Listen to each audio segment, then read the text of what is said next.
এইবার আকিকে ঝিলিক ভাববে পুলিশের লোক। এতদিন ধরে দেবা অসুস্থ থাকায় আকি সেজেছিল ঝিলিক, এইবার হতে চলেছে একেবারেই উল্টোটা। বর্তমানে আকির কাছে রয়েছে গৌরব, কিন্তু শেষ পর্যন্ত আকিকেই ঝিলিক ভেবে বসেছে সে। যদিও গৌরব জানত ঝিলিকের মুখে কোনো তিল ছিল না, তবুও সে কি করে আকিকে ঝিলিক ভাবছে সেটাই অবাক করছে দর্শকদের। হয়তো এই অসুখের ঘরে এত কিছু খেয়াল করে উঠতে পারেনি গৌরব। তবে এই অসুস্থতার সময় আকি গৌরবের সামনে ঝিলিক সাজবে কিনা সেটাই দেখার, যদিও দর্শকেরা চান না এমনটা ঘটুক। এইদিকে পুলিশের ভয়ে লুকিয়ে রয়েছে ঝিলিক।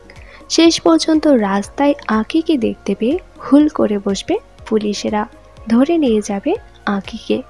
হয়তো এই ধরনেরই টুইস্ট আসতে চলেছে আগামীতে, আর দেবা জানতে পারবে আকি কোথায় আছে, আর আসল অপরাধীও ধরা পড়বে পুলিশের জালে। আপনারাও কারা কারা যান আকিকে ঝিলিক ভেবে ভুল করুক পুলিশ, তা নিচে অবশ্যই কমেন্ট করে জানান।